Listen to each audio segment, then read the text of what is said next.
Valentine's Day। Happy Valentine's Day. Happy Valentine's Day. दुनिया के सबसे बड़े फेस्टिवल्स में से एक। इस एक ही दिन में चॉकलेट्स, फ्लावर्स और कार्ड्स की वजह से पूरी दुनिया में बिलियंस ऑफ डॉलर्स का बिजनेस होता है। लेकिन अब इस दिन को मनाना चाहिए, नहीं मनाना चाहिए, ये तो बहुत बड़ी डिबेट है।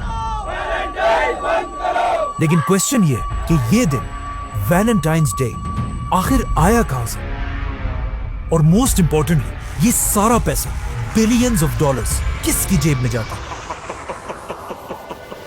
आज से 2000 साल पहले पूरी दुनिया में सिर्फ एक ही सुपर पावर थी, द ग्रेट रोमन एम्पायर। और जैसे ही एम्पायर अपनी ताकत की पीक तक पहुंची, एग्जैक्ट उसी टाइम अल्लाह ने इसी एम्पायर के अंदर अपना एक माइटी पैगंबर भेजा, ईसा अलैहिस्सलाम। ईसा अलैहिस्सलाम बाकी सारे पैगंबरों से बहुत डिफरेंट थे, क्योंकि एक तो वो बहुत बड़े मिरेकल से पैदा हुए थे, और जैसे ही वो बड़े हुए अल्लाह ने उन्हें अपनी तरफ से एक बहुत ही यूनिक पावर दी, जिससे वो किसी भी बीमार इंसान को सिर्फ एक हाथ के टच से बिल्कुल ठीक कर देते थे। और आगे जाकर ईसा अलैहिस्सलाम इसी पावर को यूज करके फलस्तीन के गरीब लोगों की मदद करने लगे, जिससे वो बहुत ही छोटी एज में फलस्तीन के सबसे फेमस आदमी बन गए। जिसके बाद वो जहां भी जाते थे हजारों लोगों का क्राउड उन्हें देखने के लिए जमा हो जाता था। लेकिन ईसा अलैहिस्सलाम को अपने इस फेम की कोई परवाह नहीं थी। मतलब जब भी लोग उन्हें देखने के लिए जमा होते थे, ईसा अलैहिस्सलाम उन सब के सामने ऐसी बातें करते थे जो इससे पहले किसी में करने की हिम्मत नहीं हुई थी। मतलब ईसा अलैहिस्सलाम उस जमाने के यहूदी स्कॉलर्स को एक्सपोज करने लगे। ईसा अलैहिस्सलाम की इन बातों से लोग तो उनसे बहुत इंस्पायर होते थे, लेकिन इन्हीं बातों की वजह से उस जमाने के यहूदी स्कॉलर्स ईसा अलैहिस्सलाम के सबसे बड़े दुश्मन बने।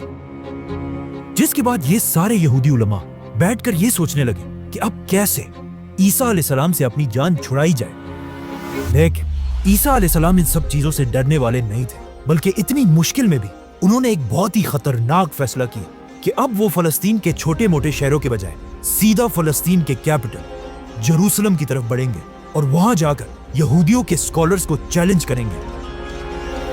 ईसा अलैहिस्सलाम सीधा जेरूसलम की तरफ बढ़े, एंड ऑफ कोर्स उन्हें देखने के लिए वहां हजारों लोग जमा हुए। और इसी तरह हजारों लोगों के क्राउड के साथ ईसा अलैहिस्सलाम जेरूसलम में एंटर होकर सीधा बैतुल मक़दस की तरफ गए। जैसे ईसा अलैहिस्सलाम बैतुल मक़दस में एंटर हुए, वो ये देखकर हैरान रह गए कि वहां के यहूदी स्कॉलर्स ने बैतुल मक़दस को एक इबादत की जगह के बजाय ऑलमोस्ट एक बैंक बना दिया है, और वहां सिर्फ गरीबों से चंदा जमा करने वाले और करेंसी एक्सचेंज करने वालों को बिठाया हुआ है। ईसा अलैहिस्सलाम ने जब ये सब देखा, उन्हें बहुत गुस्सा आया और फौरन उन्होंने वहां पड़े सारे टेबल्स को गिराने का हुक्म दिया और बैतुल मक़दस से सारे बैंकर्स को वहां से भगा दिया।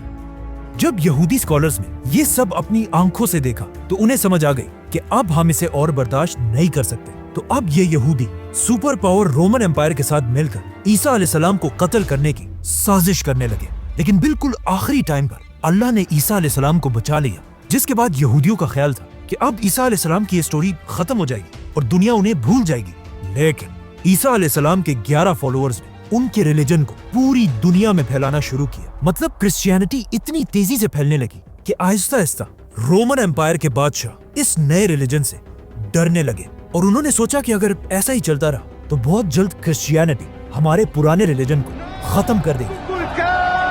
तो अब इस सब को रोकने के लिए रोमन एम्पायर के बादशाहों के पास सिर्फ एक ही हल था कि सारे क्रिश्चियंस को मारा जाए। जिसके बाद रोमन एम्पायर ने अपनी पूरी ताकत यूज करके क्रिश्चियंस पर जुल्म करना शुरू किया, और जैसे जैसे वक्त गुजरता गया ये जुल्म और भी ज्यादा बढ़ने लगा। आखिर 200 साल के बाद रोमन एम्पायर के तख्त पर एक नया बादशाह बैठा, एम्परर क्लॉडियस। ये बादशाह बाकी सारे बादशाहों से बहुत ही डिफरेंट था, क्योंकि क्लॉडियस सिर्फ अपने बाप की वजह से नहीं, बल्कि एक आम से सोल्जर से रोमन एम्पायर के तख्त तक पहुंचा था। जैसे ही क्लॉडियस दुनिया का सबसे बड़ा बादशाह बना, उसने अपनी फौज को यूज करके अपने खिलाफ हर बगावत को क्रश करना शुरू कर दिया। लेकिन इतनी बड़ी फौज के बाद भी एम्परर क्लॉडियस ने यह नोट किया कि उसकी फौज उस जज्बे से लड़ ही नहीं रही जिस तरह वो चाहता है।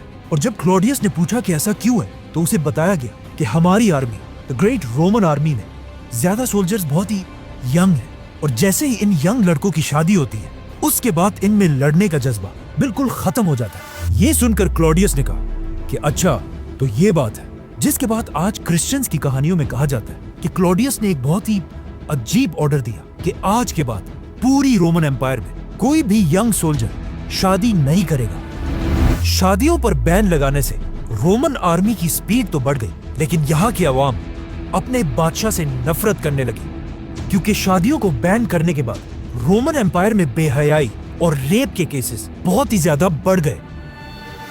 और जैसे ही बेहयाई अपनी पीक तक पहुंची, ये एग्जैक्ट वही टाइम था कि जब एक आम क्रिश्चियन प्रीस्ट सेंट वैलेंटाइन ने यह फैसला किया कि अब बादशाह के इस रूल को और बर्दाश्त नहीं किया जा सकता।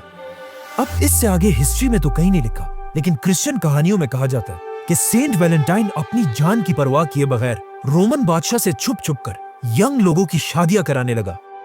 जब लोगों को इसका पता चला तो वो दूर दूर से सेंट वैलेंटाइन के पास आने लगे, और इस तरह सेंट वैलेंटाइन ने अकेले रोमन एम्पायर में बेहयाई के खिलाफ एक बहुत बड़ी कैंपेन शुरू की। लेकिन आहिस्ता आहिस्ता इतने लोगों की शादियां हुई कि ये खबर किसी तरह रोमन एम्पायर के बादशाह क्लॉडियस तक पहुंची, जो इस वॉरियर बादशाह के खिलाफ एक बहुत बड़ी बगावत थी। तो आखिर एम्परर क्लॉडियस ने हुक्म दिया कि ये वैलेंटाइन जो भी है, इसको ढूंढकर इसका सर काट दिया जाए। जिसके बाद रोमन फौज हर तरफ फैल गई और फाइनली सेंट वैलेंटाइन को पकड़कर उसे जेल में डाल दिया। जब वैलेंटाइन के फॉलोअर्स को इस बात का पता चला तो उन्हें बहुत दुख हुआ, लेकिन फिर भी क्लॉडियस जैसे एम्परर के सामने वो कुछ भी नहीं कर सकते थे। तो यहाँ पर उन्होंने एक ऐसा रिवाज शुरू किया जो आज तक दुनिया में कायम है। जितने दिन सेंट वैलेंटाइन जेल में थे, हर दिन वो कपल्स जिनकी उन्होंने शादी कराई थी आकर वैलेंटाइन के जेल के सामने फ्लावर्स रखने लगे। काफी अरसे तक जेल में रहने के बाद अब फाइनली सेंट वैलेंटाइन का आखिरी दिन आ चुका था, 14 फरवरी।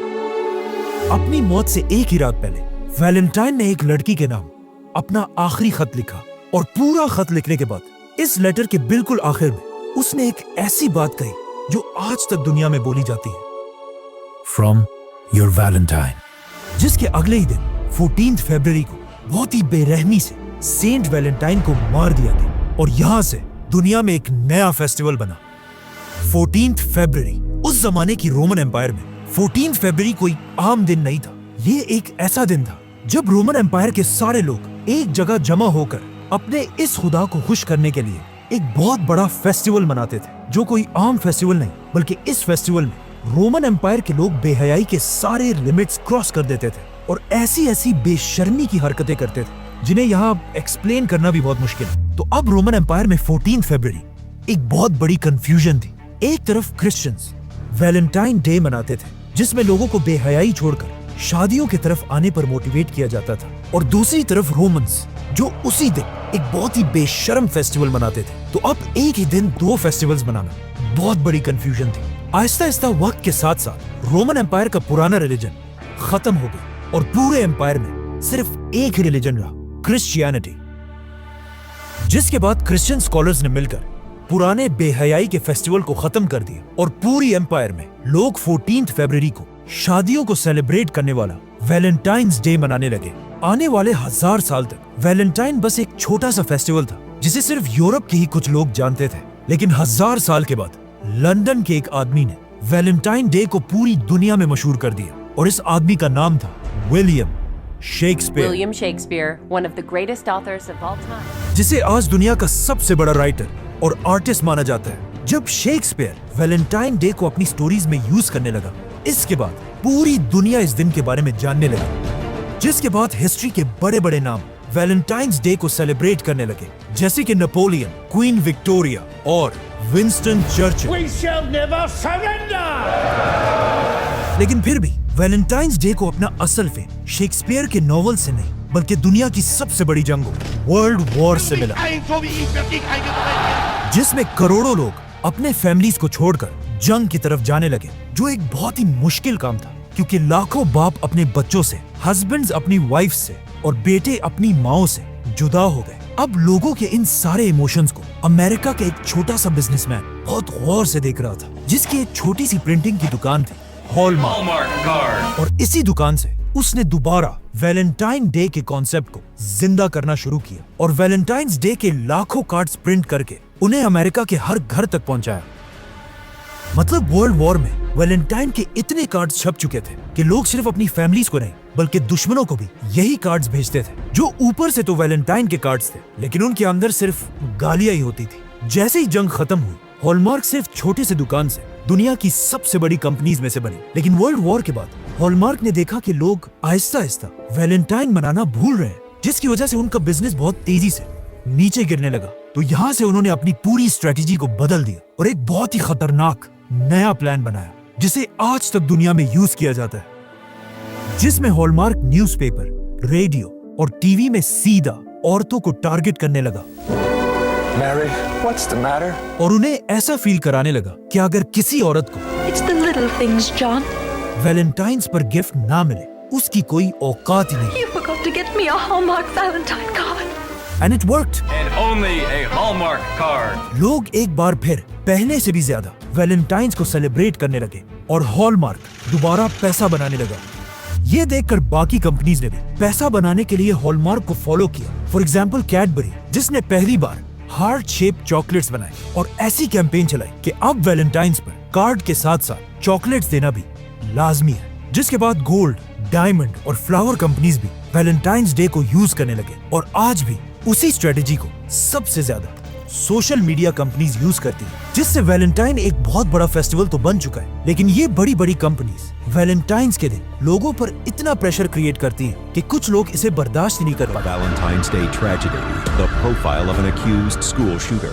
इसीलिए वैलेंटाइन्स का दिन दुनिया में डिप्रेशन में भी सबसे आगे है। From when gunfire broke out on Valentine's Day. और दुनिया भर में बहुत सारे लोग इसी दिन के डिप्रेशन की वजह से खुद ही अपनी जान ले लेते हैं। आज वैलेंटाइन्स डे को पूरी दुनिया मनाती है, लेकिन कुछ कल्चर्स इसे बुरा भी समझते हैं, जैसे कि मुसलमान, कुछ हिंदू और even Christians. I'm Pastor Robert. Jesus hates Valentine's Day. क्योंकि आज रिलीजियस लोगों का ये मानना है कि इन बड़ी बड़ी कंपनीज ने सेंट वैलेंटाइन के असली मिशन को भुलाकर सिर्फ अपने प्रॉफिट के लिए इसे दोबारा रोमन एम्पायर का वही बेहयाई वाला फेस्टिवल बना दिया। और लोग बिल्कुल भूल चुके हैं कि इस दिन का असल मकसद लोगों को बेहयाई से निकालकर शादियों की तरफ लाना था। इन शॉर्ट, अगर आज कोई वैलेंटाइन मना रहा है, उसे ये जानना चाहिए कि वो किसी मोहब्बत की वजह से नहीं, बल्कि बड़ी बड़ी कंपनीज उसे अपनी उंगलियों पे नचा रहे हैं। सब्सक्राइब।